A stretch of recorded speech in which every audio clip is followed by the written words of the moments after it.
तो कहानी की शुरुआत ओशियो नाम के एक लड़के से होती है। इसका नाता एक ऐसे खानदान से था जो दुनिया को बुरी शक्तियों से बचाते थे। और ये सुनते ही ओशियो ने जोर से उस भाले को लात मारकर और अंदर घुसाना शुरू कर दिया।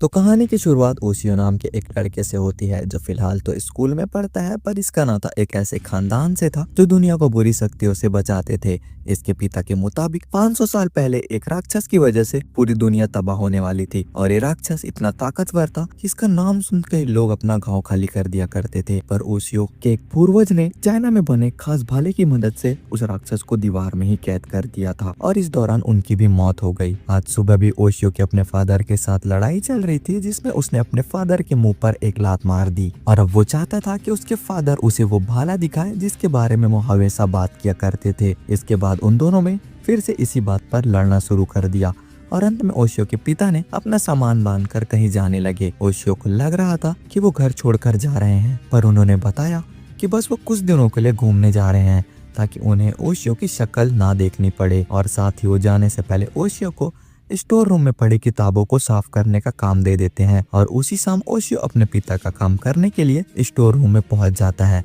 जहां उसका पैर किसी चीज में फंसने की वजह से वो नीचे गिर जाता है। और जब उसने उठकर देखा तो अपने सामने एक खुफिया दरवाजे को देखकर वो हैरान हो जाता है। उसने दरवाजे को खोलने की कोशिश तो करी, पर काफी समय से बंद होने की वजह से वो जाम हो रखा था। पर ओशियो ने अपनी पूरी ताकत लगाकर उस दरवाजे को ही उखाड़ दिया, पर उस दरवाजे का वजन ज्यादा होने की वजह से वो सीधा नीचे गिर गया। वापस उठने के बाद जब उसने अपने कपड़ों को साफ किया तो उसे बहुत ही अजीब महसूस हो रहा था और जब वो धीरे धीरे पीछे पलट कर देखता है तो अपने सामने एक पीले रंग के राक्षस को देखकर वो बहुत ही ज्यादा डर जाता है और उसके डर को बढ़ाने के लिए वो राक्षस उससे बात करना शुरू कर देता है। वो राक्षस चाहता था कि ओशियो उसके शरीर पर घुसे जादुई भाले को निकाल दे, क्योंकि ये काम सिर्फ एक इंसान ही कर सकता था और इस वजह से लाखों कोशिश के बाद भी वो राक्षस वहीं फंसा हुआ था। ओशियो ने उससे पूछा कि आखिर वो भाले के निकल जाने के बाद क्या करेगा, जिस पर वो राक्षस उसे जवाब देता है कि सबसे पहले तो वो ओशियो को खत्म कर देगा और एक बार फिर इस दुनिया को नर्क में बदल देगा। और ये सुनते ही ओशियो ने जोर से उस भाले को लात मारकर और अंदर घुसाना शुरू कर दिया, जिससे उस राक्षस को काफी ज्यादा दर्द हो रहा था और साथ ही उसे ये समझ नहीं आ रहा था कि ओशियो उसे आजाद क्यों नहीं कराना चाहता। और खुद को दर्द से बचाने के लिए उसने ओशियो पर हमला कर दिया, जिसपे उसके माथे पर एक खरोच आ गई। पर ओशियो इतनी जल्दी डरने वालों में से नहीं था। उसने उस भाले को राक्षस के और अंदर घुसा दिया और वहां से जाने लगा। तभी उसने अपने सामने आजादी को जाता हुआ देखकर राक्षस ने ओशियो को रोकने के लिए कहा और कहा कि वो उसने ये सब गलती से बोल दिया था। असल में वो आजाद होने के बाद ओशियो के साथ ही रहेगा और उसकी हर बात मानेगा, क्योंकि उसे इंसानों से बहुत ज्यादा डर लगता है। पर ओशियो ने कहा कि वो कभी किसी राक्षस को आजाद होने नहीं देगा और इतना बोलकर वो वहां से चला जाता है। जिसके बाद वो अपने स्कूल के लिए निकल गया, जहाँ पर उसे रास्ते में अपनी दो दोस्त मिली जिनका नाम था इनो और नाका। वो दोनों ही ओशियो की काफी अच्छी दोस्त थी और आज उसे इतना शांत देखकर उन्हें कुछ समझ नहीं आ रहा था। इसके बाद नाका ने ओशियो से अपनी एक किताब के बारे में पूछा जिसे उसने कुछ दिनों पहले ही उसे दिया था, पर ओशियो वो किताब लाना भूल गया था। इसलिए नाका ने शाम को उसके घर जाकर वो किताब लाने का फैसला किया। इसके बाद वो लोग अपने अपनी क्लास में चले जाते हैं। क्लास में भी ओशियो का दिमाग उस राक्षस की बात पर ही चल रही थी, इसलिए उसने अपनी किताब में उसका एक चित्र बना दिया। उसके बाद उसके दोस्तों ने फुटबॉल खेलने के लिए उसे बुला लिया, जहां वो अपनी फुर्ती और रफ्तार की मदद से काफी आसानी से मैच जीत लेते हैं। फिर वापस घर चला जाता है। शाम को इनो और नाका अपनी किताब लेने के लिए घर आए तो उसके दरवाजा खोलते ही ओशियो की नजर अजीब से दिखने वाले कीड़ों पर पड़ी जो सभी तरफ घूम रहे थे और उसने तुरंत ही उसे हटाने के लिए अपने हाथों को चलाना शुरू कर दिया। पर इनो और नाका को लग रहा था कि उसका दिमाग खराब हो गया है और इसलिए वो नाका ने उसके मुंह पर एक लात मार दी। ओशियो तुरंत ही खड़ा हुआ और उसने स्टोर रूम की तरफ भागा। दरवाजा खोलकर उसने उस राक्षस से पूछा कि आखिर उसने आंखों के साथ क्या कर दिया है जिसकी वजह से उसे अजीब अजीब चीजें दिखाई दे रही हैं। जिस पर वो राक्षस ने जवाब दिया कि जब उसने इस दरवाजे को खोला था तो 500 साल से जमी शक्तियों को उसने आजाद कर दिया था, जिस वजह से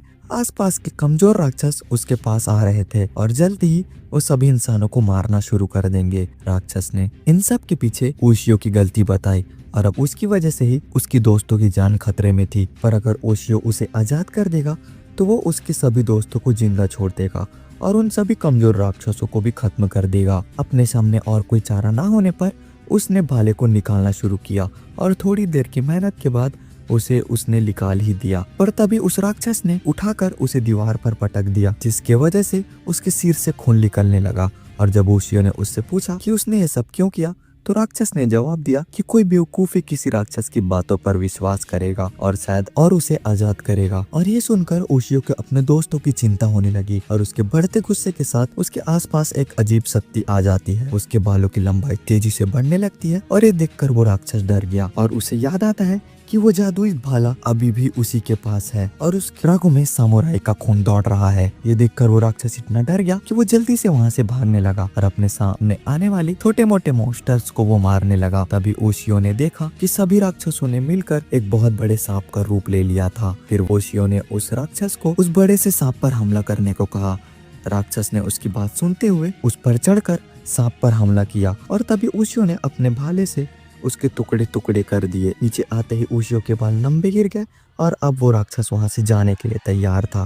पर ओशियो ने उसे रोक कर बताया कि अभी आसपास और काफी सारे मॉन्स्टर बचे हुए हैं और जब तक वो उसके साथ मिलकर सभी मॉन्स्टर्स को खत्म नहीं कर देगा वो कहीं नहीं जा सकता। और ओशियो ने उस राक्षस का नाम टोरा रख दिया। रास्ते में ओशियो के मन में यही चल रहा था कि एक दिन ओशियो फिर से टोरा को बंदी बना लेगा। अगले दिन ओशियो के दिन की शुरुआत टीवी तोड़ने से हुई, क्योंकि टोरा को लग रहा था कि टीवी में दिख रहे सामुराई उसे मारना चाहते हैं। इसके बाद ओशियो टोरा के साथ अपने स्कूल के लिए निकल गया, जो उसके कंधे पर बैठा हुआ था। पर ओशियो के अलावा उसे कोई भी नहीं देख सकता था। टोरा की वजह से ओशियो भाला भी अपने साथ लेकर गया था। स्कूल में वो इनो और नाका से मिला, जिन्होंने उसे बताया कि कल रात उनके सपने में काफी सारे राक्षस आए थे और उन पर हमला कर दिया। ये जानकर ओशियो काफी खुश था कि उन्हें कुछ भी नहीं पता चला। इसके बाद इनो और नाका ने बताया कि वो स्कूल की पुरानी बिल्डिंग में कुछ किताबों को ठीक करने के लिए जा रहे हैं और क्लास शुरू होने से पहले वो वापस आ जाएंगे। लेकिन क्लास शुरू होने के काफी देर बाद भी वो वापस नहीं आए और इधर क्लास में टीचर जापानीज हिस्ट्री के बारे में पढ़ा रहे थे, जिसमें सबसे ज्यादा दिलचस्पी टोरा को थी, क्योंकि वो पिछले 500 सालों में हुई घटनाओं के बारे में जानना चाहता था। तभी जोर से जमीन हिली और ओशियो के भाले से एक अजीब सी आवाज आने लगी, जो सिर्फ वही सुन सकता था। अब ओशियो को अपने दोस्तों को चिंता होने लगी और इसलिए उसने अपना भाला उठाया और तुरंत ही उनकी तरफ भागा। रास्ते में वो इनो और नाका के साथ एक लड़की को देखकर काफी हैरान हो गया। वो आधी पत्थर की बन चुकी थी। ओशियो ने टीचर से उस लड़की की मदद करने को कहा और खुद इनो और नाका को ढूंढने के लिए चला गया। और ये बात आग की तरह फैल गई और देखते ही देखते पुलिस और मीडिया स्कूल के बाहर आ गई। सभी लोगों को लग रहा था कि लड़कियों को किसी ने किडनैप कर लिया है, पर बिल्डिंग के अंदर उन्हें कुछ भी नहीं मिला और उन्हें खाली हाथी वापस जाना पड़ा। जब ओशियो ने टोरा से इस बारे में पूछा तो उसने हंसते हुए जवाब दिया कि ओशियो को अभी तक बिल्डिंग में रॉक मॉन्स्टर के होने का एहसास नहीं हुआ। तभी ओशियो ने उसके बालों को खींचकर पूरी बात बताने को कहा, पर टोरा ने उस पर हमला करके उसे बताने से मना कर दिया। उसका कहना था कि इंसानों से उसे कोई फर्क नहीं पड़ता और अगर उसका बस चले तो खुद ही इंसानों को खत्म कर देगा। उसकी इस बात से ओशियो को काफी ज्यादा गुस्सा आया और उसने भाले से टोरा पर हमला कर दिया, पर टोरा ने इस हमले से बचते हुए ओशियो पर ही हमला कर दिया। ओशियो ने खुद को उस हमले से बचाया और उसे भाला से मारा, फिर उसके हाथ में भाला घुसा दिया, जिससे टोरा की चीख निकल गई। और अब टोरा ने बताया कि उसके मुताबिक ये काम रॉक ईटर का हो सकता है, जो बंद पुरानी जगहों पर छुप कर रहते हैं और इंसानों का वहां आने का इंतजार करते हैं। उसका कहना था कि रॉक ईटर बहुत ही खतरनाक राक्षस था। एक बार उसने उसकी आंखों के सामने पूरी सेना को पत्थर में बदल दिया था। टोरा की बात सुनते ही ओशियो पुलिस वाले को चकमा देकर सीधा अंदर घुस गया। अंदर घुसते ही उसने अपने भाले से उस कवच को तोड़ दिया और कवच के टूटते ही एक पत्थर का समुराई उसके सामने आया। ओशियो ने खुद को उसके हमले से बचाते हुए उसके शरीर में सीधा अपना भाला घुसा दिया। इधर ओशियो को लग रहा था कि उसने ये लड़ाई जीत ली है, पर टोरा ने उसे बताया कि वो समुराई असली राक्षस नहीं था। तभी समुराई की आंख से एक बेल निकली और ओशियो का गला पकड़ लिया, जिसकी वजह से उसके हाथों से भाला छूटकर नीचे गिर गया और दो बेलों ने उसे छत से चिपका दिया। इधर कवच का दरवाजा बंद होने लगा था और टोरा ने दूसरी तरफ पहुंचकर ओशियो को बताया कि अगर वो दरवाजा बंद होने से पहले बाहर नहीं आया तो वो बहुत ही गंदी मौत मारा जाएगा। ओशियो ने टोरा से मदद मांगी, पर टोरा का उसकी मदद करने का कोई मूड नहीं था, इसलिए उसने इनो और नाका को बचाने के लिए कहा। पर ये सुनते ही टोरा को अपने कानों पर विश्वास नहीं हो रहा था और वो समझ नहीं पा रहा था कि ओशियो दूसरों की जान क्यों बचाना चाहता है, जबकि वो खुद ही खतरे पर है। ओशियो ने एक बार फिर अपने दोस्तों को बचाने की रिक्वेस्ट करी तो टोरा ने जंप किया और सभी लड़कियों को लेकर बाहर आ गया। जब उसने ओशियो की तरफ देखा तो वो लगभग पत्थर का बन चुका था और उसने टोरा की तरफ देखते हुए शुक्रिया किया और साथ ही उससे माफी भी मांगी। ये बात सुनकर टोरा का मन बदल गया और उसने दरवाजे दरवाजे के बीच आकर उसे रोक दिया। ये देखकर रॉकेटर बहुत गुस्सा हुआ और उसने अपने कुछ बेलों से टोरा पर भी हमला कर दिया, जो अभी फिलहाल कुछ नहीं कर सकता था। ओशियो चाहता था कि किसी तरह उसका भाला उसके पास आ जाए और तभी भाला खुद ही उड़कर उसके पेट में जा घुसा, जो कि पत्थर का बन चुका था। भाले की लगते ही ओशियो नॉर्मल हो गया और फिर भाला अपने आप ही टोरा की तरफ बढ़ रहा था, जिससे वो अपने तरफ आता देख टोरा डर जाता है, पर वो भाला जाकर दरवाजे के बीच जाकर फंस जाता है, जिससे टोरा को उसकी मदद करने का मौका मिल गया। टोरा ने आगे बढ़कर अपनी बिजली से हमला किया, जिससे एक बहुत बड़ा धमाका हुआ और उस समुराई के अंदर ये असली राक्षस बाहर आ गया। इधर टोरा और ओशियो पहले ही हवा में थे, जहाँ टोरा ने उसे बताया कि ओशियो को अपने भाले से राक्षस की आंखों पर वार करना पड़ेगा। इसके बाद ओशियो ने राक्षस की तरफ बढ़ते हुए अपने भाले पर थूक लगाया और एक ही हमले में उसकी आंख फोड़ दी और फिर अपने भाले की मदद से सभी लड़कियों को आजाद करा लिया। ओशियो टोरा के साथ वहाँ से निकल गया और उस रात टोरा और ओशियो को टीवी पर दिखाया जा रहा था, जिससे टोरा बहुत ही ज्यादा खुश था और वहीं ओशियो शांति से सोना चाहता था। अगली सुबह ओशियो के फादर भी वापस आ गए थे और आज भी वो ओशियो को उनके इतिहास के बारे में बता रहे थे। साथ ही उन्होंने उन खुफिया दरवाजे को कभी न खोलने को कहा। अभी ओशियो ने बात बदलकर अपने स्कूल के लिए निकल गया और जब उनकी नजर उस भाले पर पड़ी तो उनका कहना था कि वो भाला बिल्कुल उस समुराई के भाले की तरह दिखती है। अपने फादर की इस बात पर हंसते हुए ओशियो स्कूल के लिए निकल गया। इसके बाद जाने के बाद उसके फादर ने खुफिया दरवाजे को देखा तो उनका मुंह खुला का खुला रह गया। उधर ओशियो इनो और नाका के साथ एक म्यूजियम आ गया था, जहाँ काफी सारी पेंटिंग रखी हुई थी, पर टोरा को समझ नहीं आ रहा था कि आखिर इंसान कागज पर रंग क्यों भर रहे थे। इसके बाद वो एक पेंटिंग के सामने पहुंचा। ओशियो ने बताया कि वो पेंटिंग महान कलाकार हैनियो ने बनाई है और इसके बनाने के ठीक अगले दिन ही उनकी मौत हो गई थी। नाका को समझ नहीं आ रहा था कि आखिर म्यूजियम में पेंटिंग की तस्वीर क्यों लगाई हुई है, जिस पर ओशियो ने जवाब दिया कि असली पेंटिंग हैनियो की बेटी रैको के पास थी। पर थोड़ी देर घूरने के बाद टोरा समझ गया था ये पेंटिंग बनाने वाला कोई इंसान नहीं बल्कि एक डेमी ह्यूमन था और ये एक श्रापित पेंटिंग थी। अगले दिन जब ओशियो ने स्कूल की तरफ भाग रहा था तो अचानक से एक सीनियर उसे आकर पीटना शुरू कर देता है, जिसे देखकर टोरा को काफी मजा आ रहा था। तभी एक लड़की वहाँ आई और उसने उस लड़के को ओशियो को छोड़ने के लिए कहा, जिस पर वो लड़का एक बार में ही मान गया। उस लड़की को देखते ही सबने आपस में बात करना शुरू कर दिया। ओशियो ने भी उस लड़की को पहचान लिया था कि वो और कोई नहीं बल्कि पेंटिंग में बनी लड़की रैको ही थी। ओशियो ने उससे पूछा था कि क्या वो महान कलाकार हैनियो की बेटी है। इस पर लड़की ने हाँ भी भरी और ओशियो से लड़की का पीछा करने को कहा। ओशियो उस लड़की का पीछा कर ही रहा था, तभी एक ट्रक बहुत तेजी से उसकी तरफ आई और उसने टोरा को टक्कर मार दी और ओशियो ने तुरंत ही अपने भाले से ट्रक को रोक लिया और दो टुकड़ों में बांट दिया। रैको अब तक गायब हो चुकी थी, इसलिए ओशियो उसके बारे में जानने के लिए नाका के घर पहुंच गया। और जब उसने बताया कि वो बस रैको को अपना पेंटिंग का मॉडल बनाना चाहता है तो नौका ने उसको बताया कि जब रैको स्कूल में आई थी तब वो सभी लड़कियों के साथ अच्छे से पेश आती थी और सभी लड़के उसके दीवाने हो गए थे, पर अक्सर वो अकेली ही रहा करती थी। धीरे धीरे वो नाका की काफी अच्छी दोस्त बन गई और फिर एक दिन एक लड़की ने उसे अपने साथ घूमने जाने के लिए पूछा। उसी शाम उस लड़के की बहुत ही सारे ईंट गिरने से मौत हो गई और उस दिन से रैको भी और उसी दिन रैको ने अपनी जान देने की कोशिश करी, पर समय रहते लोगों ने उसे बचा लिया। उस दिन के बाद नाका ने उससे बात करने की कोशिश करी तो रैको ने खुद से दूर रहने को कहा, वरना उसके साथ भी कोई हादसा हो जाएगा। ठीक उसी समय उसके ऊपर दो नुकीली कील आकर गिरी, पर ऐन वक्त पर रैको ने उसे आकर बचा लिया। नाका की सारी बात सुनने के बाद ओशियो अपने घर जा रहा था तो एक बार फिर उस सीनियर ने उसे पीटना शुरू कर दिया, जिसे देखकर टोरा पूरे मजे ले रहा था। आखिर उस सीनियर के मुक्के को अपने सिर से रोकने के बाद ओशियो ने उसे बताया कि वो जानता है कि उस सीनियर को रैको के राज के बारे में पता है और फिर ओशियो ने अपने सर से उस सीनियर को जमीन पर गिरा दिया। इसके बाद वो दोनों जमीन पर लेटकर बात करने लगे। जहाँ सीनियर ने बताया वो और रैको बचपन के बेस्ट फ्रेंड्स थे, पर एक दिन रैको की माँ उसके पिता को छोड़कर किसी स्टूडेंट के साथ भाग गई और उस दिन से उसके बाद कुछ भी ठीक नहीं रहा। जब एक दिन वो रैको के घर पहुंचा तो उसने देखा कि रैको के पिता पूरी तरह रैको की पेंटिंग बनाने में घुसे हुए थे और अगले दिन उनकी मौत हो गई। और तभी से वो रैको को डराने में लगे हुए थे कि उन्हें डर था कहीं रैको को भी उनसे कोई ना छीन ले। पर ओशियो ने फैसला कर लिया वो इतनी जल्दी हार नहीं मानेगा और अगले दिन डांस क्लास के दौरान उसने किसी तरह रैको को अपने साथ डांस करने के लिए मना लिया। और तभी अचानक से डार्क डेविल वहां पहुंच गया और अचानक से उसकी पीठ पर हमला हुआ। इसके बाद वो डार्क डेविल में से एक राक्षस बाहर निकला और उसने ओशियो को रैको से दूर रहने को कहा। राक्षस एक बार फिर ओशियो पर हमला किया।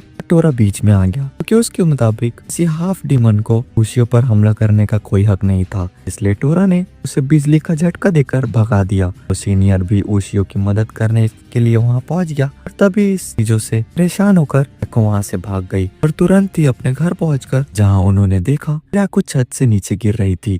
ओशियो ने अपने भाला फेंक कर उसे बीच में ही रोक दिया और इतने में उस सीनियर ने रैको का हाथ पकड़ लिया और वो दोनों ये देखकर हैरान थे। वो राक्षस नीचे खड़ा होकर रैको को अपने पास बुला रहा था। उसके मुताबिक रैको के उसके बस पिता का ही अधिकार था, मगर ओशियो ने रैको को समझाने की कोशिश करी कि वो इस दुनिया में अकेली नहीं थी, उसे अपनी जिंदगी जीने के लिए ध्यान देना चाहिए। आखिरकार रैको ने उसके हाथ को पकड़ ही लिया। इसके बाद उन दोनों ने उसको ऊपर खींच लिया। ये देखकर वो राक्षस काफी गुस्से में आ गया और उसने एक ही बार में उसे और उसके सीनियर को पकड़कर पेंटिंग के अंदर खींच लिया। ओशियो ने अपने भाले से उस राक्षस पर हमला किया जिसका उस पर कोई फायदा नहीं हुआ। तभी टोरा ने उसे बताया कि वो पिक्चर वर्ल्ड में है और वहाँ उस राक्षस को नहीं मार सकता। राक्षस ने भी ओशियो के अंदर खींचना शुरू कर दिया। टोरा ने हंसते हुए कहा उसे अब इस राक्षस को मारने के लिए टोरा की मदद लेनी पड़ेगी। ओशियो बिना कुछ कहे पेंटिंग के अंदर चला गया। इस चीज से टोरा को काफी ज्यादा गुस्सा आया और उसने तुरंत ही पेंटिंग के अंदर हाथ डालकर ओशियो का सर बाहर खींच लिया और उस पर चिल्लाना शुरू कर दिया। और उधर राक्षस ओशियो को छोड़ने का नाम ही नहीं ले रहा था। इसलिए टोरा ने पेंटिंग के अंदर जाकर राक्षस पर हमला किया और तीनों को लेकर बाहर आ गया। फिर टोरा ने ओशियो को पेंटिंग पर भाले से हमला करने के लिए कहा, पर जैसे ही ओशियो ने अपना भाला उस पेंटिंग की तरफ आगे बढ़ाया तो रैको बीच में आ गई, जिसकी वजह से भाला रैको के आर पार हो गया। देखकर ओशियो काफी ज्यादा डर गया, पर रैको पर भाले का कोई असर नहीं हुआ था और बस पेंटिंग ही तबाह हुई थी। इस पर टोरा ने बताया ये भाला इंसानों पर काम नहीं करता। तभी पेंटिंग ने हैनियो की एक छवि बनी जिसने माफी मांगते हुए रैको को अपनी जिंदगी खुलकर जीने के लिए कहा। टोरा ने ओशियो के साथ जीना सीख लिया था, पर फिर भी अक्सर ओशियो पर जब हमला करने की कोशिश करता था जब आसपास उसका भाला ना हो। ओशियो बाथरूम में भी अपना भाला साथ लेकर जाया करता था। दिन ओशियो को अपने फादर का लेटर मिला। इसमें लिखा था कि वो कुछ दिन के लिए बाहर जा रहे हैं। वे ओशियो की नजर टीवी पर पड़ी जहां न्यूज पर बताया जा रहा था एक श्रापित पत्थर के बारे में। पिछली रात कुछ लेबर जब उस पत्थर को वहां से हटा रहे थे एक काफी बड़ा जानवर उन पर हमला कर देता है क्योंकि उन सभी की लाशों पर एक बड़े दांत का निशान था। लेकिन हैरान करने वाली बात यह थी इस जानवर ने दांतों से लोहे की क्रेन को भी फाड़ दिया था। ये सुनते ही ओशियो गुस्से से भर गया क्योंकि उसे लग रहा था कि ये काम टोरा का ही है। नीचे आने के बाद जब टोरा ने उससे वजह पूछी, ओशियो ने सीधा उस पर लोगों को मारने का इल्जाम लगा दिया और उस पर हमला कर दिया। टोरा ने हमले से खुद को बचाते हुए बताया कि उसने किसी को भी नहीं मारा है, पर ओशियो उसकी एक बात सुनने को तैयार नहीं था और उसने भाला सीधा उसके सर पर मार दिया, जिससे टोरा को काफी ज्यादा चोट आई और वो काफी ज्यादा गुस्सा हो गया। टोरा इतना ज्यादा गुस्सा हो गया था कि उसने ओशियो पर अपनी बिजली से हमला कर दिया, पर ओशियो ने अपने भाले की मदद से उसके हमले को रोक दिया। टोरा समझ गया था कि फिलहाल ओशियो से नहीं जीत सकता, इसलिए उसने वहां से जाने का फैसला लिया और जाते हुए उसने कहा कि उसने अभी तक किसी को भी नहीं मारा है, और अब जब उस पर आरोप लग ही गया है तो वह जरूर लोगों को मारेगा। इसके बाद टोरा शहर की तरफ बढ़ गया और वो इतनी सारी गाड़ी और बिल्डिंग्स को देखकर पागल हो गया। उसे समझ नहीं आ रहा था कि वो आखिर करे तो करे क्या। जैसे वो नीचे उतरा उसे एक ट्रक ने टक्कर मार दी, इससे वो बहुत ही गुस्सा हो गया और उसने गाड़ी पर चिल्लाना शुरू कर दिया। कोई भी उसे देख नहीं सकता था और ना ही सुन सकता था, इसलिए उसने अपनी ताकत से गाड़ियों की बैटरी खराब कर दी, जिस वजह से सभी गाड़ी रोड पर ही रुक गई। और ये देखकर टोरा बहुत खुश हुआ।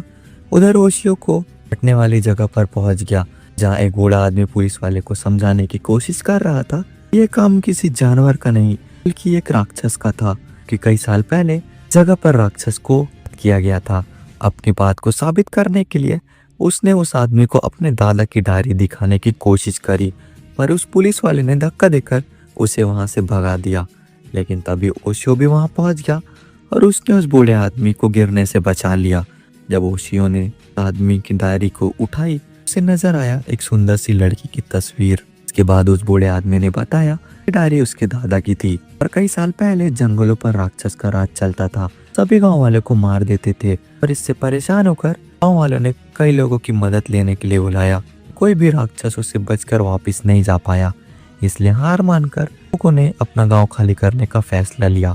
तभी एक दिन अकोदो नाम की एक सुंदर लड़की उस गांव में आई, जिसके मुताबिक वो राक्षसों पर काबू कर सकती थी। और जब वो काम करने के लिए जंगल में गई तो उस आदमी के दादा ने भी उस लड़की का पीछा करना शुरू कर दिया। जहाँ पहुंचकर उन लोगों ने देखा कि उस लड़की ने सभी राक्षसों को लकड़ी के डब्बों में कैद कर रखा था, जो अंदर से बदला लेने की बात कर रहे थे। पर उसने खास जादू की मदद से सभी के सभी राक्षसों को अलग अलग डब्बों में कैद करके उनकी ऊपर एक बहुत बड़ा पत्थर रख दिया। जब उस लड़की की नजर उस बच्चे पर पड़ी तो उसने उसे बताया कि किसी ने भी अगर इस पत्थर को यहाँ से हटाने की गलती करी तो सभी राक्षस अपना बदला लेने के लिए वापस आ जाएंगे। और ये कहानी सुनने के बाद ओशियो काफी ज्यादा हैरान था, जिस पर उस बूढ़े आदमी ने बताया कि पिछली रात उन मजदूरों ने जिस पत्थर को हटाया था वो वही पत्थर था और अब वो राक्षस तभी रुकेंगे जब उनका बदला पूरा होगा। ओशियो ने मिकादो की तस्वीर को ध्यान से देखा तो उसे एहसास हुआ कि मिकादो की शक्ल एनो से काफी हद तक मिलती थी और हो सकता है कि मिकादो एनो के पूर्वज हो। इसका मतलब था कि एनो की जान खतरे में है। ओशियो ने उस बूढ़े आदमी से मदद करने को कहा, जिसके बाद वो दोनों आदमी गाड़ी में बैठकर शहर की तरफ निकल गए। उधर टोरा का दिन भी कुछ खास नहीं चल रहा था, क्योंकि इस दुनिया में वो खुद को ढाल नहीं पा रहा था और साथ ही सब लोग परफ्यूम लगाकर घूम रहे थे, जिससे टोरा का मूड खराब हो जाता था। तभी उसकी नजर एनो पर पड़ी, लेकिन वो उसे पहचान नहीं पा रहा था। लेकिन वो उसका खाना तो बन ही सकती थी। पर जैसे ही वो एनो पर हमला करने के लिए आगे बढ़ा तो उससे एहसास हुआ कि उसके आसपास और भी काफी सारे राक्षस मौजूद थे। और जब उसने अपनी नजर घुमाई तो अजीब से दिखने वाले कई सारे राक्षस दिखाई दिए, जो धीरे धीरे एनो की तरफ बढ़ रहे थे। और इससे पहले कि टोरा कुछ कर पाता, उस सभी राक्षसों ने एनो के ऊपर हमला कर दिया। पर ओशियो वहां पहुंच चुका था और उसने तुरंत ही अपना भाला उनकी तरफ फेंक दिया, जिसकी वजह से उन्हें पीछे हटना पड़ा। ओशियो ने एनो से वहां से भागने के लिए कहा, पर वो इतनी घबरा चुकी थी कि उसे कुछ समझ नहीं आ रहा था। एनो तुरंत ही एक मॉल के अंदर घुस गई और ओशियो उसे बचाने के लिए बाहर ही खड़ा हो गया। जैसे ही एक राक्षस उसकी तरफ बढ़ा, ओशियो ने अपने भाले की मदद से उसके ऊपर हमला कर दिया। पर उस राक्षस ने ओशियो के भाले को ही अपने दांतों से रोक दिया और फिर अपने लंबे बालों की मदद से उसे बांध दिया। और उधर दो और राक्षसों ने उसे काटना शुरू कर दिया, पर वो उसका कुछ खास बिगाड़ नहीं पा रहे थे, इसलिए उन्होंने ओशियो को उठाकर गाड़ी पर फेंक दिया। इधर टोरा को उन राक्षसों पर काफी गुस्सा आ रहा था, क्योंकि उसके हिसाब से एनो उसका शिकार थी, इसलिए अब उसने उन्हें रोकने का फैसला कर लिया था। जैसे ही उसने मॉल के अंदर घुसने की कोशिश करी तो वो सीधा शीशे से जाकर टकरा गया, जिससे परेशान होकर उसने अपना इनविजिबल रूप छोड़ने का फैसला किया और एक ही बार में कांच को तोड़ता हुआ वो अंदर चला गया, जहां उसने देखा एनो एक बैग के सहारे लटकी हुई थी, क्योंकि सभी राक्षसों ने ऊपर के एक फ्लोर को तबाह कर दिया था और नीचे एक राक्षस अपना मुंह खोलकर उसका इंतजार कर रहा था। जैसे ही एनो नीचे गिरी तो उसने काफी तेजी से एनो को राक्षस के मुंह में जाने से बचा लिया और उसे लेकर छत पर पहुंच गया। एनो के पीछा करते हुए वो राक्षस भी छत पर पहुंच गए और उनका कहना था अगर टोरा एनो को बचाने की कोशिश करेगा तो वो उसे भी खत्म कर देंगे। ये बात सुनकर टोरा उन्हें लड़ने के लिए बुला लेता है और जैसे ही उनमें एक राक्षस टोरा को मारने के लिए आगे बढ़ा, टोरा ने वहीं उसे जमीन पर पटक कर मार दिया। ये देखकर सभी राक्षस हैरान हो गए, पर वो किसी भी हालत में एनो को खत्म करना चाहते थे, इसलिए उनमें से एक ने टोरा को अपने बालों से पकड़ लिया और बाकी एनो के पीछे चले गए। तभी टोरा ने हंसते हुए खुद को उस राक्षस की कैद से आजाद कर लिया और एक ही बारी में उस राक्षस के आधे सर को चबाकर उसे भी मार दिया। उधर बाकी राक्षसों ने एनो को घेरकर उस पर हमला करना शुरू कर दिया था, पर तभी टोरा वहां पहुंच गया और उसके हाथ में उनके साथी का आधा चबा हुआ सर था। अपने साथी का ऐसा हालत देखकर सभी राक्षसों ने टोरा पर हमला कर दिया, पर टोरा उनके हमले से काफी आसानी से बच रहा था और उस पर उसका कोई ज्यादा असर हो नहीं रहा था और उसने अपने एक ही बिजली के झटके से सभी को खत्म कर दिया। पर उनमें से एक राक्षस अभी भी बचा था और जैसे ही वो एनो की तरफ बढ़ा तो ओशियो ने बीच में आकर उसे अपने भाले से मार दिया। ये देखकर टोरा काफी उदास था, क्योंकि अब वो एनो को नहीं खा सकता और ऐसे ही वो वहां से निकलने लगा। ओशियो ने उसे आवाज लगाकर रोका। टोरा तुरंत ही लड़ाई के लिए तैयार हो गया, पर असल में ओशियो उससे माफी मांगना चाहता था। ये सुनकर टोरा उसे बुरा भला बोलना शुरू कर दिया, जिसके बाद वो दोनों आपस में बहस करने लगे। तभी एनो ने उन दोनों को रोका और टोरा के हाथ में एक बर्गर पकड़ा दिया। उसी रात ओशियो को सोते हुए एहसास हुआ कि कोई चीज उसकी तरफ काफी तेजी से आ रही है। उसने ठीक समय पर उठकर टोरा के हमले से खुद को बचा लिया और उठने के बाद टोरा से सवाल किया कि आखिर वो करना क्या चाहता था। टोरा ने जवाब दिया कि वो वही कर रहा था जो उसे करना चाहिए और उसके दिल में ओशियो को लेकर सिर्फ नफरत भरी हुई है। ओशियो को लगता था कि अब उनके बीच में समझौता हो गया है, इसलिए उसने टोरा को डराने के लिए उसके ऊपर एक हल्का सा हमला किया। पर टोरा ने उस हमले से बचते हुए ओशियो पर अपना नाखून से हमला कर दिया और जैसे ही वो फिर से ओशियो पर हमला करने के लिए आगे बढ़ा तो भाले ने अपने आप ही ओशियो को बचाना शुरू कर दिया। जैसे ही ओशियो लड़ाई के लिए खड़ा हुआ तो टोरा खिड़की से बाहर भाग गया। सुबह उठकर ओशियो ने देखा कि उसके चेहरे पर अभी भी निशान गया नहीं था और इसी बात ने ओशियो को गुस्से से भर दिया और उसने अगली बार टोरा को देखते ही मारने का फैसला किया। इसके बाद वो टहलने के लिए बाहर चला गया, जहाँ उसने एक काले कपड़े पहने आदमी को देखा जो दो लोगों को काफी बुरी तरह से पीट रहा था क्योंकि उन दोनों ने किसी फैमिली को परेशान किया था। फिर उस आदमी ने अपनी हथियार से उन पर हमला कर दिया, पर तभी ओशियो बीच में आकर उस हमले को रोक देता है क्योंकि अगर वो ऐसा ना करता तो वो दोनों आदमी मर जाते। ओशियो को देखते उस आदमी को उसके सिर के ऊपर राक्षस की परछाई दिखती है, जिसे देखकर वो बहुत गुस्सा हो जाता है और उसने ओशियो पर हमला कर दिया। उधर ओशियो ने अपने आप को बचाने के लिए कोशिश तो की पर वो नीचे गिर गया, जिसके बाद उस आदमी ने अपने पैरों से ओशियो के मुंह पर हमला कर दिया। तभी ओशियो के भाले ने उसके ऊपर हमला कर दिया जिसमें वो घायल हो गया। उस आदमी ने करिश्माई भाले को देखकर पहचान लिया था और उसने तुरंत ही ओशियो से घुटनों के बल बैठकर माफी मांगी क्योंकि उसने उस भाले के मालिक पर हमला किया था। इसके बाद उन दोनों ने आपस में बैठकर बात करना शुरू कर दिया, जहां उस आदमी ने अपना नाम होक्यू बताया जो एक डीमन हंटर था। उसके परिवार में एक प्यारी सी बेटी और पत्नी हुआ करती थी, पर एक बार काम के सिलसिले में वो कहीं बाहर गया हुआ था और जब उसने घर वापस आकर देखा तो घर में कोई नहीं था और जब वो अपने कमरे के दरवाजा खोलता है तो उस पर एक अजीब से जानवर ने हमला कर दिया और वहां से भाग गया। और हुक्यू को लगता है कि वो जानवर कोई राक्षस था जिसके निशान उसके शरीर पर आज भी थे और हाल ही में उसने न्यूज में देखा था कि ठीक वैसे दिखने वाला राक्षस पासी के कहीं स्कूल में दिखाई दिया है। हुक्यू ने ओशियो को एक तस्वीर भी दिखाई जो किसी और की नहीं बल्कि टोरा की थी। ओशियो जानता था कि यह हमला टोरा नहीं कर सकता क्योंकि वो तो 500 सालों से कमरे में बंद था, तो वो हमला कैसे करता। पर तभी उसे पिछली रात वाला हादसा याद आया जिसने उसे गुस्से से भर दिया और इसीलिए उसने हुक्यू को कहा कि टोरा ने ही ये सब किया होगा, इसलिए उसे जल्दी से टोरा को खत्म कर देना चाहिए। इसके बाद ओशियो अपने घर चला गया पर उनका दिमाग अभी भी वही बात पर चल रहा था। उधर हुक्यू आखिरकार टोरा को ढूंढ लेता है। वो दोनों लड़ाई के लिए तैयार थे। इधर ओशियो स्कूल में इसी बारे में सोच रहा था और वहीं एनो और नाका उसको ऐसा अजीब देखकर कुछ समझ नहीं पा रहे थे। शाम को घर जाते वक्त ओशियो काफी शांत था, पर तभी उसकी नजर नाका पर पड़ी जो चुपचाप उसका पीछा कर रही थी और तभी नाका ने पीछे से आकर उसके सिर पर अपने बैग दे मारा और ओशियो को भी ऐसा करने को कहा क्योंकि वो जानती थी कि ओशियो किसी बात से परेशान है। वो इतना शांत कभी नहीं रहता था और उसको खुद को कभी बदलना नहीं चाहिए। नाका तो इतनी सी बात बोलकर वहां से चले गई, पर उसकी इस बात ने ओशियो का मन बदल दिया। उधर टोरा और हुक्यू एक दूसरे से लड़कर थक चुके थे। हुक्यू टोरा से काफी ज्यादा ताकतवर था। अब टोरा काफी थक चुका था, पर जैसे ही हुक्यू ने अपना आखिरी हमला करने का कोशिश किया तो ओशियो ने बीच में आकर उसे रोक दिया। हुक्यू को कुछ समझ नहीं आ रहा था कि ओशियो ऐसा कर क्यों रहा है। तभी ओशियो ने अपने झूठ के बारे में उसे बताया, जिसे सुनकर हुक्यू काफी ज्यादा गुस्सा हो गया और उसके मुंह पर एक मुक्का मार दिया। उसे अपने कानों पर यकीन नहीं हो रहा था क्योंकि वो इस राक्षस सालों से ढूंढ रहा था। इसलिए ओशियो ने उसे यकीन दिलाने के लिए अपने चेहरे का घाव हुक्यू के चेहरे से मिलाया क्योंकि ओशियो के चेहरे पर 4 नाखूनों के निशान थे जो कि टोरा के थे और वही हुक्यू के चेहरे पर 3 नाखूनों के निशान थे। हुक्यू एक बार फिर से ओशियो के मुंह पर मुक्का मारना शुरू कर देता है और वही ओशियो बेहोश होकर नीचे लेटा हुआ था। उसके बाद हुक्यू ने टोरा को खत्म करने के लिए अपने एक फायर स्पेयर का यूज किया, पर तभी उसे रोकने के लिए ओशियो फिर से बीच में खड़ा हो गया।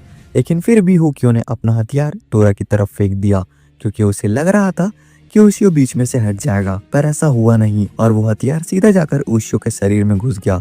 तभी ओशियो ने आगे बढ़कर हुक्यू के मुंह पर एक मुक्का मार दिया और उसका कहना था कि अगर हुक्यू ने टोरा को मार भी दिया तो वो कोई बदला नहीं बल्कि एक हत्या होगा जो शायद उसकी बेटी को कभी पसंद ना आए। और इसके बाद ओशियो खुद ही बेहोश हो जाता है और जब उसकी आंख खुली तो उसने देखा कि हुक्यू ने उसकी मरहम पट्टी कर रखी थी और अब वो भी मानता था कि ओशियो बिल्कुल ठीक कह रहा है, इसलिए उसने टोरा की जान बख्शने का फैसला किया। लेकिन हुक्यू अपने परिवार को ढूंढने का सफर अभी भी जारी रखेगा और वो चाहता है कि अगली बार वो जब मिले तो वो दोनों साथ टीम में हो। उस रात ओशियो बेफिक्र होकर सोने में व्यस्त था, पर तभी टोरा एक बार फिर उस पर हमला करने का सोच रहा था, लेकिन ऐन वक्त पर उसने अपना मन बदल लिया और बर्गर खाने चले गया। उधर ओशियो की गर्मी की छुट्टी शुरू हो चुकी थी और इस बार ओशियो, नाका और एनो साथ छुट्टी मनाने बीच पर गए थे। टोरा भी समुद्र के पास जाकर काफी खुश था, क्योंकि पिछले 500 सालों में समुद्र ही एक ऐसी चीज थी जो नहीं बदली थी, इसलिए समुद्र में घूमने के लिए वो निकल गया। टोरा अपनी नजरों से दूर जाता देख ओशियो को चिंता होने लगी, पर तभी उसकी नजर एक बच्चे पर पड़ी जो उनके सामान पर मिट्टी डाल रहा था। ये देखकर ओशियो बहुत ज्यादा गुस्सा हो गया और उसने जाकर तुरंत उस बच्चे को पकड़ लिया, पर तभी वहां नाका भी पहुंच गई और उसने उस बच्चे को छोड़ने के लिए कहा। पर जाने से पहले वो बच्चा नाका के मुंह पर अपनी पिचकारी मार कर जाता है, जिसके बाद वो तीनों नाका के रिश्तेदार के घर गए, जिन्होंने उसे बताया कि उस बच्चे का नाम तात्सुया है और पहले वो एक बहुत ही अच्छा बच्चा हुआ करता था। पर एक दिन जब उसकी माँ दूध लेने गई तो उसके पिता की तरह वो कभी वापस ही नहीं आई और इस चीज ने तात्सुया को बचपन खराब कर दिया और तभी से वो बहुत ज्यादा गुस्से वाला बन गया है। इधर ओशियो को अभी तक टोरा की चिंता सता रही थी, जो उधर पानी में भागने में व्यस्त था, और तभी उसे पानी के अंदर किसी चीज के होने का एहसास हुआ। वो तभी रुक गया और समुद्र के नीचे से एक आवाज आने लगी। उसने पूछा कि क्या वो वही टोरा है जो पिछले 500 सालों से गायब था। हामी भरते हुए टोरा ने उस आवाज को सामने आने के लिए कहा और ऐसा ना करने पर टोरा ने पूरे समुद्र पर बिजली गिराने की धमकी दी। इसके बाद वो आवाज टोरा को रोकते हुए बाहर आ गया। असल में वो आवाज एक बूढ़े बुजुर्ग आदमी की थी, जिसने उसे बताया कि वो लोग अंडर वाटर राक्षस से काफी ज्यादा परेशान थे, जो इंसानों और राक्षसों को खाता था। उन्हें ऐसे राक्षसों को हराने के लिए टोरा की मदद चाहिए थी। टोरा को किसी बात से फर्क नहीं पड़ता था, पर जब उस आदमी ने बताया कि वो राक्षस काफी ज्यादा ताकतवर है, तो टोरा ने उसकी बात को एक चैलेंज के रूप में लिया और वो उस राक्षस से लड़ने के लिए मान गया। और तभी एक बहुत बड़ा सांप पानी के नीचे से निकला और उसके सामने आ गया। वो सांप इतना बड़ा था कि टोरा भी उसे देखकर हैरान हो गया था। उसने सांप पर बिजली से हमला करने की कोशिश की, पर उससे इसका कोई फायदा नहीं हुआ, क्योंकि वो सांप पूरी तरह तेल से लिपटा हुआ था। इसके बाद उस सांप ने अपने मुंह से टोरा पर हमला कर दिया। इससे टोरा किसी तरह बच तो गया, पर तभी सांप ने पीछे से आकर टोरा को खाने की कोशिश करी। टोरा ने उस सांप को रोकने की कोशिश करी। सांप ने एक साथ टोरा को निगलने का फैसला किया। तभी उस बूढ़े आदमी ने टोरा को उसके पेट में जाने से रोक लिया। टोरा ने जाकर ओशियो को बुलाने के लिए कहा, क्योंकि वो ही अपने भाला से इस राक्षस को मार सकता था। उधर ओशियो बीच में घूम रहा था, फिर उसकी नजर तात्सुया पर पड़ी, जो लोगों के सामान पर मिट्टी डाल रहा था। ओशियो तुरंत ही जाकर उसे डांटना शुरू कर देता है। तभी नाका बीच में आकर फिर से उसे रोक देती है। इसके बाद नाका उस बच्चे का पीछा करने लगी, जो वहां से भाग गया था। थोड़ी देर बाद जब ओशियो बीच में आराम कर रहा था, तो कुछ अजीब सा एहसास हुआ उसको और वो तुरंत ही बीच में भागने लगा, जहाँ उसके कानों पर एक अजीब सी आवाज पड़ रही थी, जो बीच के शावर से आ रही थी। पास जाने पर उस बूढ़े आदमी ने ओशियो को टोरा पर आई मुसीबत के बारे में बताया। इससे पहले कि ओशियो कुछ बोल पाता, तीनों भागते हुए आई और उसने ओशियो को बताया कि नाका खतरे में है। ओशियो तुरंत ही भागकर नाका के रिश्तेदारों के यहाँ पहुंचा। फोन में नाका ने बताया कि वो तात्सुया के साथ नाव में घूम रही थी, पर एक सांप जैसे दिखने वाले राक्षस ने उस पर हमला कर दिया और फिलहाल वो उस राक्षस के अंदर थी। ये सुनकर ओशियो अपना भाला लेकर तुरंत समुद्र के बीच पहुंच गया, जहाँ उसने उस राक्षस को देखा था। ओशियो ने उस राक्षस पर अपने भाले से कई हमले किए, पर उससे उसका कोई असर नहीं हुआ, क्योंकि उसके शरीर पर तेल लगा हुआ था। पर ओशियो के हमले से परेशान होकर उस राक्षस ने उसे भी निगल लिया और अंदर जाकर उनकी मुलाकात टोरा से हुई, जिसने तात्सुया और नाका को राक्षस के पेट में जाने से रोका हुआ था। पर तभी टोरा की पकड़ कमजोर होने लगी और ऐन वक्त पर ओशियो के भाले की मदद से वो तीनों फिर से पकड़े गए। उधर नाका बेहोश हो चुकी थी और धीरे धीरे उसकी पकड़ छूटती जा रही थी, इसलिए ओशियो ने तात्सुया को नाका का हाथ पकड़े रखने के लिए कहा। तभी अचानक से ओशियो का हाथ भाला से छूट गया और वही चारों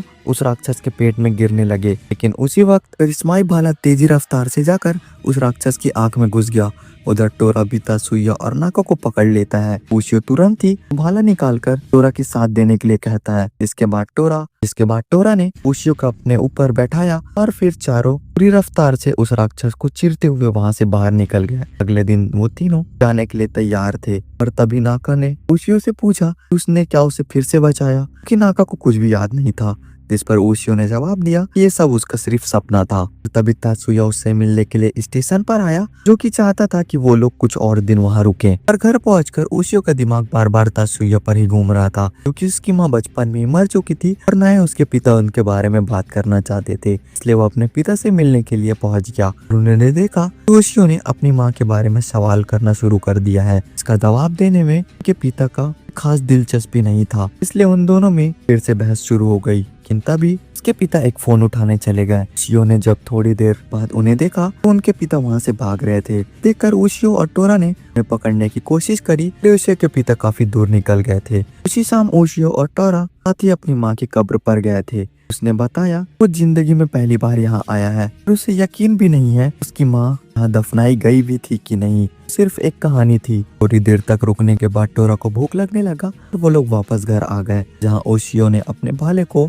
नूडल्स गर्म करने के लिए इस्तेमाल कर रहा था। फिर टोरा उसके हिस्से का चिप्स खा जाता है। इसके बाद उन दोनों में बहस शुरू हो गई। इस बीच नूडल्स भाले के ऊपर गिर गया। ओशियो ने भाला साफ करना शुरू कर दिया और तभी ओशियो के पिता ने ओशियो को भाले इस तरह यूज करते देख लिया और वो गुस्से में आ गए। के बाद उन्होंने थोड़ी देर भाले की पूजा करी और फिर ओशियो को भाला वापस दे दिया और साथ ही उन्होंने बताया वो लोग रात के खाने में आराम से उनकी माँ के बारे में बात करेंगे। खाना खत्म होने के बाद वो दोनों बारिश को देखते हुए बस में बात कर रहे थे, जहाँ उनके पिता ने आंसू से भरा एक एनवलप ओशियो के सामने रखा। ये देखकर ओशियो काफी ज्यादा गुस्सा हो गया कि उसे लग रहा था वो उसे पैसे देकर उसकी माँ को बुलाने के लिए कह रहे थे, तो इसलिए उसने गुस्से में आकर अपने पिता को एक मुक्का मार दिया। उसके बाद उसके पिता ने बताया ये तेरे खर्च करने के लिए है, क्योंकि अगर तुझे अपनी माँ के बारे में जानना है तो तुझे एक सफर करना पड़ेगा। इसके बाद ओशियो के पिता ने बताया कि वो एक डीमन हंटर थे। ओशियो इस बात को हजम कर पाता उससे पहले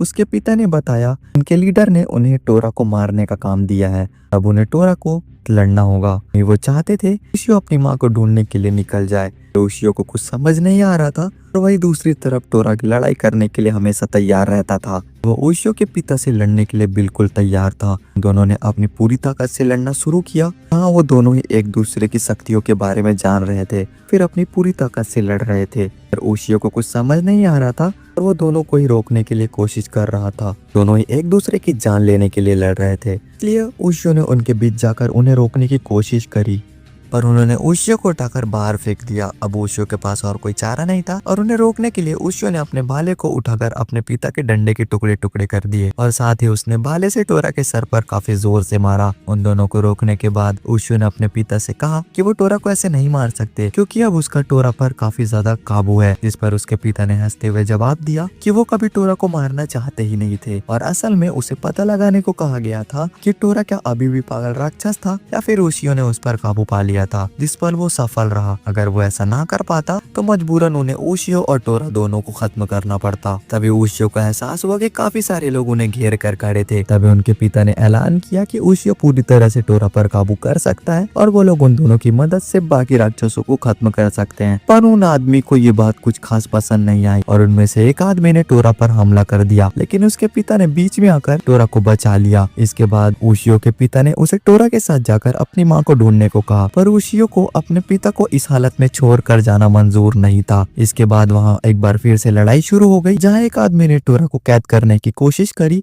पर टोरा अपनी शक्तियों की मदद से उसके टेलिस्मैन को तोड़कर उस पर ही हमला कर देता है। उधर पादरी ने ओशियो के पिता को कैद कर लिया था और जैसे ही ओशियो ने उन्हें बचाने के लिए आगे बढ़ा तो तभी उस पर एक हमला हुआ और वो वहीं पर बेहोश हो गया। थोड़ी देर बाद जब उसकी आंखें खुली तो उसके पिता ने बताया कि उन्होंने और टोरा ने मिलकर सभी पादरी को हरा दिया है और इस बीच टोरा ने किसी की भी जान नहीं ली और अब ओशियो अपने पिता को छोड़कर नहीं जाना चाहता था, क्योंकि वो पादरी कभी भी उन्हें मार सकते थे। पर उसके पिता ने बेफिक्र होकर अपनी माँ को ढूंढने के लिए कहा, क्योंकि उनके मुताबिक वो अकेले ही काफी थे। अगली सुबह ओशियो और टोरा एक साथ अपनी माँ को ढूंढने के सफर पर निकल गए। एयरपोर्ट में पहुंचकर टोरा काफी ज्यादा खुश था, क्योंकि उसने कभी एरोप्लेन नहीं देखा था और उसे इंसानों के उड़ने पर भरोसा नहीं हो रहा था। ओशियो यहाँ आराम से कुर्सी पर बैठा हुआ था, तभी उनके कानों पर एक आदमी की आवाज पड़ी, जो पास ही बैठी लड़की से उसके पिता के मौत के लिए माफी मांग रहा था और उसके मुताबिक ये काम किसी राक्षस का था। पर उस लड़की को उस आदमी की बातों पर भरोसा नहीं था।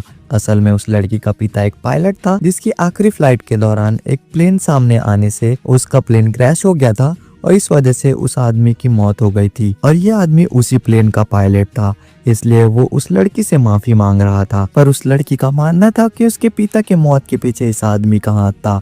इस बात ने ओशियो का ध्यान खींच लिया और उसने तुरंत ही टोरा से किसी हवाई राक्षस के बारे में पूछा।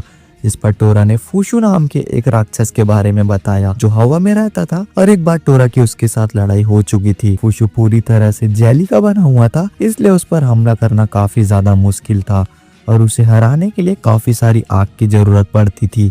इसके बाद वो सभी प्लेन में जाकर बैठ गए, जहाँ ओशियो ने उस लड़की से बात करने की कोशिश करी, पर थोड़ी देर बाद प्लेन हवा में उड़ गया। तो टोरा को खिड़की के बाहर देखकर काफी ज्यादा मजा आ रहा था। वहीं उस लड़की का नाम यू था। वो प्लेन के उड़ते ही सो गई और फिर उस आदमी ने यू को कंबल उड़ाकर ओशियो के साथ बैठ गया और उसका कहना था कि शायद ओशियो को उसकी बात पर यकीन नहीं होगा, पर उसने सच में एक राक्षस देखा था। पर ओशियो का कहना था कि वो उसकी बातों पर पूरी तरह भरोसा करता है। थोड़ी देर बाद तक शांति से बैठने के बाद उस आदमी ने बताया कि उसे अजीब सा महसूस हो रहा था और ऐसा एहसास उसे उस दिन भी हुआ था जिस दिन उसने उस राक्षस को देखा था। तभी प्लेन जोर जोर से हिलने लगा और जब उन्होंने खिड़की पर बाहर देखा तो एक अजीब सा दिखने वाला राक्षस पूरी प्लेन पर जकड़ा हुआ था। प्लेन धीरे धीरे नीचे जा रहा था और तभी टोरा ने ओशियो को अपने भाला निकालने के कहा, जिस पर उसने जवाब दिया कि उसका भाला लगेज में ही पड़ा हुआ है। पर टोरा का कहना था कि अगर वो अपने भाले को बुलाए तो भाला उसके पास आ जाएगा। टोरा की बात मानकर उसने अपने भाले को बुलाया और तुरंत ही वो उसके हाथ में आ गया।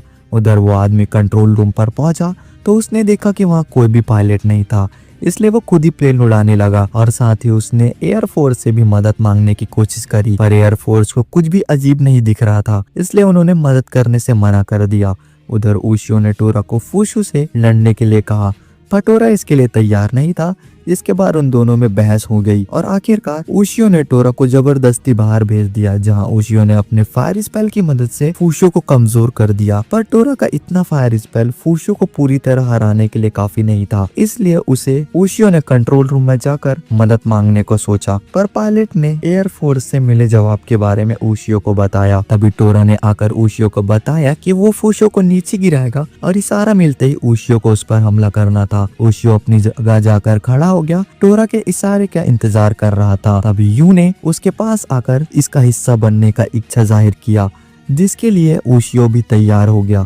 उधर टोरा से इशारा मिलते ही उन्होंने फूशु पर हमला कर दिया, जिससे फूशु को काफी चोट आई और साथ ही उसने अपना संतुलन खो दिया, जिसकी वजह से एयरफोर्स रडार पर वार्निंग आ गई और वो तुरंत ही एयरफोर्स के 2 जहाज मदद के लिए पहुंच गई। पर वो प्लेन के ज्यादा पास होने की वजह से वो राक्षस पर हमला नहीं कर सकते थे। तभी ओशियो ने टोरा को प्लेन के ऊपर जाने को कहा। ऊपर पहुंचकर उन लोगों ने फूशो को प्लेन से अलग करने का फैसला किया। तभी उस राक्षस ने उन दोनों पर अपने हाथों से पकड़ लिया। पर थोड़ी देर कोशिश करने के बाद आखिरकार ओशियो ने अपने भाले की मदद से उसके हाथ को काटकर खुद को आजाद कर लिया और वहीं टोरा ने भी उसके हाथों को अपने नाखून से काटकर आजाद कर लिया, जिसके बाद फूशु प्लेन से अलग हो गया और मौका मिलते ही एयरफोर्स ने उस पर हमला कर दिया, जिससे निकली आग ने फूशु को वहीं खत्म कर दिया। पर उनकी मुसीबत यहाँ खत्म नहीं हुई थी, क्योंकि प्लेन के लैंडिंग गियर्स खराब हो चुके थे और वो इस हालत में कहीं भी नहीं जा सकते थे। तभी ओशियो ने टोरा को जाकर प्लेन को सपोर्ट देने को कहा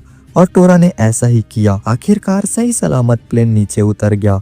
एयरपोर्ट से नीचे आने के बाद ओशियो को एहसास हुआ कि उसके पैसे कहीं गुम गए थे, पर वहीं टोरा को समझ नहीं आ रहा था कि उन्हें पैसे की क्या जरूरत है। लेकिन ओशियो का कहना था कि वो लोग फिर भी पुलिस स्टेशन पर रिपोर्ट करने जाएंगे। पर तभी उनकी नजर आसपास के लोगों पर पड़ी, जिनके शरीर पर अजीब से स्क्रैच के निशान पड़े थे और साथ ही उनकी नजर एक हवा के बवंडर पर पड़ी, जिसे देखकर ओशियो को कुछ समझ नहीं आ रहा था। पर टोरा ने उससे सावधान रहने को कहा, क्योंकि उसके मुताबिक ये कोई आम हवा नहीं थी बल्कि एक राक्षस था।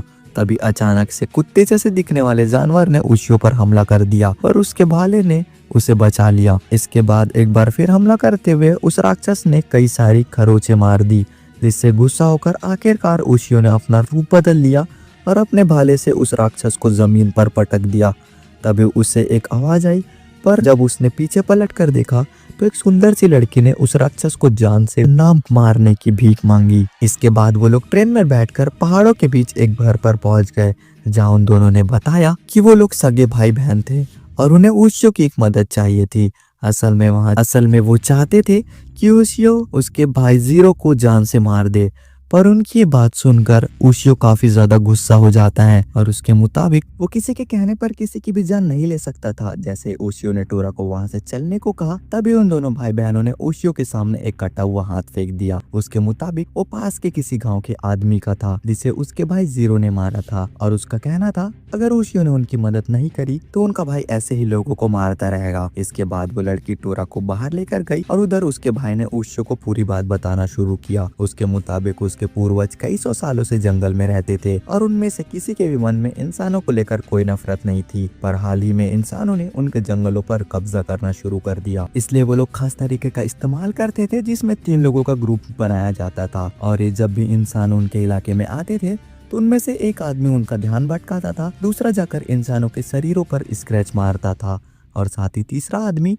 अपनी शक्तियों की मदद से उनके चोटों को ठीक कर देता था। ये सब इतनी तेजी से होता था कि इंसानों को कुछ समझ नहीं आता था, पर वो सब लोग इससे डर कर वहाँ से दूर भाग जाते थे। साथ ही उनकी बिरादरी का ये कानून था कि वो लोग कभी भी किसी इंसान को बेवजह नहीं मारेंगे। पर हाल ही में जीरो ने उस कानून को तोड़ते हुए आसपास के काफी सारे इंसानों को मारना शुरू कर दिया। इसके बाद उस आदमी ने ओशियो की आंखों में देखते हुए पूछा क्या वो उनके लिए जीरो को मार देगा, क्योंकि वो खुद अपने भाई को नहीं मारना चाहते। तभी ओशियो के कानों में एक आवाज पड़ी और साथ ही उसका भाला भी जोर जोर से हिलने लगा और कुछ ही सेकंड बाद उस कमरे का दरवाजा तोड़ते हुए जीरो भी वहां पहुंच गया, जो अपने भाई को अलविदा कहने आया था, क्योंकि अब वो अपने हिसाब से जिंदगी जीना चाहता था। अब उसका मकसद था ज्यादा से ज्यादा लोगों को मारना। उसके भाई ने उसे समझाने की काफी कोशिश करी, पर जीरो के मुताबिक इस जंग की शुरुआत इंसानों ने करी थी, क्योंकि वो लोग ही उनके इलाके में आकर उन्हें बार बार वहां से भगा देते थे। पर अब जीरो इसका बदला लेना चाहता था, इसलिए वो इंसानों के मन में इतना डर भर देगा कि वो आगे से कभी अपने इलाकों को बढ़ाने की कोशिश भी नहीं करेंगे। इसके बाद उसने अपना रूप बदल कर उनसे वादा किया कि वो कभी भी इंसानी रूप में नहीं आएगा। पर तभी उसे भाले से निकल रही शक्तियों का एहसास हुआ, जिसके बाद उसे अपने भाई बहनों पर काफी गुस्सा आया, क्योंकि वो समझ गया था कि उनके भाई बहनों ने उसे मरवाने के लिए एक इंसान की मदद ली है। पर जीरो ने उससे भी खुद को बचा लिया। इससे पहले कि जीरो ओशियो को खत्म कर पाता, टोरा ने अपने एक हाथ जीरो के पेट में घुसा दिया। अपने सामने टोरा जैसे ताकतवर राक्षस को देखकर जीरो ने अपना मन बदल लिया और वहाँ से भाग गया। इसके बाद टोरा ने ओशियो के पास जाकर उसे वहाँ से चलने को कहा, पर तभी उसे रियलाइज हुआ कि ओशियो अभी तक बेहोश था और साथ ही उसके सिर से खून निकल रहा था। टोरा ने उसे उठाने के लिए उसे भरा बुरा बोलना शुरू कर दिया, पर तभी उस लड़की ने उसे बताया कि उसकी बिरादरी के दी गई राक्षस की चोट बस एक खास दवाई से ही ठीक हो सकती थी। इसके बाद उस लड़की ने टोरा को वो दवाई दे दी। इसे लगाने के बाद ओशियो वापस जिंदा हो गया। ओशियो वापस जिंदा होकर तुरंत ही टोरा को बताता है कि जीरो के दिल में बस नफरत ही भरी हुई है और अगर उन्होंने उसे नहीं रोका तो ना जाने वो कितने ही लोगों की जान ले लेगा। उसने उस भाई बहनों से जीरो का पता पूछा और तुरंत ही उस तरफ जाने लगे, पर तभी उसकी नजर टोरा के अलग हुए हाथ पर पड़ी। इसे देखकर वो बहुत ज्यादा घबरा गया और तुरंत ही उसे जोड़ने के लिए कोशिश करने लगा। इसके बाद वो सभी लोग कंस्ट्रक्शन साइट पर पहुंचे, जहां जीरो पहले से ही मजदूरों का इंतजार कर रहा था। अभी वो लोग जीरो को ढूंढ ही रहे थे, पर तभी अचानक से गुस्से में आकर जीरो ने ओशियो पर हमला कर दिया। उसके भाई बहनों ने भी उसे रोकने की काफी कोशिश करी, पर वो इतना ताकतवर था कि उसने एक ही बारी में उन लोग को पीछे ढकेल दिया। इसके बाद ओशियो ने जोरों पर हमला किया और उसको चोट पहुंचाने में कामयाब रहा। जीरो ने तुरंत ही जाकर पहाड़ी की एक चोटी उनके ऊपर गिरा दी, पर सही वक्त पर ओशियो और टोरा ने पत्थर को उन पर गिरने से रोक दिया। लेकिन वो दोनों भाई बहन ट्रक के नीचे फंस गए थे, जिसमें से तेल लगातार लीक कर रहा था। ओशियो ने टोरा को पत्थर छोड़कर उनकी मदद करने को कहा, क्योंकि अगर उन दोनों को बाहर नहीं निकाला गया तो थोड़ी देर बाद तेल में आग लग सकती थी, जिससे काफी बड़ा धमाका हो जाता। इसके लिए टोरा पहले तो तैयार नहीं था, पर जब ओशियो ने उससे बार बार विनती करी तो वो उसकी मदद करने के लिए मान गया। जीरो भी अपना काम खत्म करने के लिए नीचे आया, पर उसने देखा कि ओशियो और टोरा उसके भाई बहनों की मदद कर रहे थे, तो उसने एक बार के लिए अपना मन बदल लिया और ओशियो ने उसका दिल बदलने के लिए कई सारे बातें भी बोली। पर तभी मजदूर वहां पहुंच गए और सभी जीरो को देखकर बहुत ज्यादा डर गए।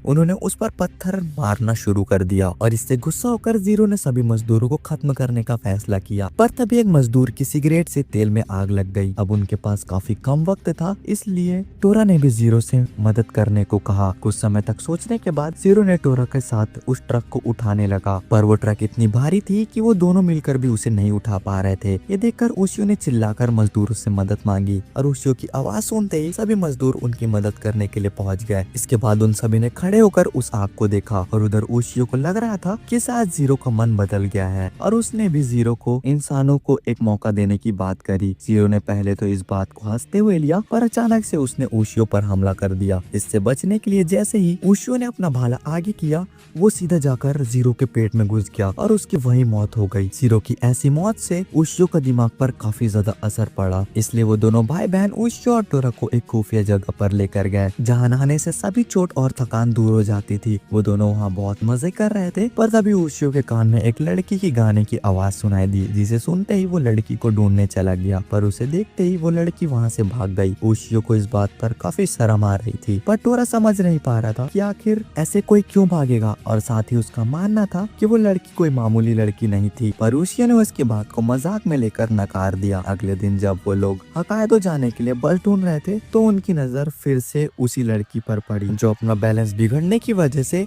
एक गाड़ी के नीचे आने वाली थी। लेकिन तभी ओशियो ने बीच में कूदकर उसकी जान बचा ली। वो लड़की बेहोश हो चुकी थी। तभी उसके पास की दुकान वाली औरत ने ओशियो को बताया कि असल में वो लड़की का नाम जो है और वो शहर के सबसे अमीर परिवार की बेटी है। साथ ही उसने बताया कि पहाड़ी के ऊपर उस लड़की का काफी बड़ा घर है। इसके बाद ओशियो ने उसे अपने पीठ पर बैठाकर उससे घर छोड़ने का फैसला लिया। पर टोरा के मुताबिक वो बस इसलिए कर रहा था क्योंकि उसे वो लड़की पसंद आ गई थी। में वो दोनों अपनी बातों में उलझे हुए थे कि तभी साया की आंखें खुल गई, जिसने सबसे पहले तो ओशियो से परेशान करने के लिए माफी मांगी, पर असल में वो शहर में उसे ही ढूंढने निकली थी। पर ये बात सुनकर ओशियो शर्मा गया, क्योंकि वो साया से पहली बार मिल रहा था। ओशियो ने उसे नीचे उतारा और वो टोरा को अपने सामने देखकर डर गई। पर ये देखकर ओशियो और टोरा दोनों ही हैरान हो गए थे, क्योंकि कोई आम इंसान किसी भी राक्षस को तब तक नहीं देख सकता था जब तक वो खुद ना चाहे। उसके बाद साया ने उन्हें बताया कि असल में वो एक ऐसे परिवार का हिस्सा थी जो सदियों से राक्षस और इंसानों के बीच बातचीत में फर्क कम करने का काम करते थे, और उनके मुताबिक फर्क जितना कम होगा उतना ही आसान धरती में शांति से जीना होगा। जैसे ही साया ने फिर से चलने की कोशिश करी तो कमजोरी की वजह से वो गिरने लगी। इसके बाद ओशियो ने उसे वापस से अपने कंधे पर उठाकर उसके घर की तरफ भागने लगा। साया के घर पहुंचकर वो और ओशियो एक कमरे में बैठकर बातें कर रहे थे। तभी उसके पिता और दादी वहां पहुंच गए, जो साया के अकेले घर से बाहर जाने से काफी ज्यादा गुस्सा थे और इसलिए वो उन्हें भला बुरा बोल रहे थे। थोड़ी देर तक सुनने के बाद ओशियो को काफी ज्यादा गुस्सा आया और उसने साया के पिता से बहस करना शुरू कर दिया। पर बात ज्यादा बढ़ने से पहले साया ने बीच में आकर उन दोनों को ही रोक दिया और साथ ही उसने अपने पिता से ओशियो से बात करने के लिए आधा घंटा मांगा। उसके पिता के वहाँ से जाने के बाद भी ओशियो का गुस्सा शांत नहीं हुआ और वो लगातार उनके बारे में भला बुरा बोलता जा रहा था। साया ने उसे शांत कराकर उसे वहाँ बुलाने की असली वजह बताई। असल में कई सौ साल पहले साया के एक पूर्वज ने एक देवी को कैद कर लिया था। माना जाता है कि जिस भी इंसान के पास उस देवी का आशीर्वाद होगा वो हमेशा ही अमीर रहेगा। इसलिए उसके पूर्वजों ने उस देवी को काफू की मदद से कैद कर लिया था। साथ ही उसने बताया कि उसकी माँ एक ऐसे परिवार से थी जहाँ सभी लड़कियाँ काफी सारी बीमारी लेकर पैदा होती थी, और जब साया पैदा हुई थी तो उसकी माँ ने उसे बताया था कि उसे हमेशा उस देवी से बात करते रहना पड़ेगा ताकि उस पर बीमारियों का ज्यादा असर ना हो। इसके बाद वो उन्हें एक कमरे में लेकर गई जहां उस देवी को जादुई मंत्रों से कैद किया हुआ था। साया जाकर उस देवी के पास बैठ गई, जिसने ओशियो को देखते हुए उससे सवाल किया कि क्या वो वही लड़का है जिसके पास करिश्माई बाल है। जिसके बाद उसने टोरा को नमस्ते किया और वो समझ नहीं पा रही थी कि आखिर टोरा ओशियो की मदद क्यों कर रहा है, क्योंकि उसे तो राक्षसों का राजा होना चाहिए था। इस पर टोरा का कहना था कि वो अपनी कहानी सुनाकर समय बर्बाद नहीं करना चाहता, बल्कि वो ये जानना चाहता था कि उन्होंने यहाँ क्यों बुला। जिस पर उस देवी ने जवाब दिया कि वो चाहती थी कि वो लोग उसे इस जादुई बैरियर को तोड़कर आजाद कर दें।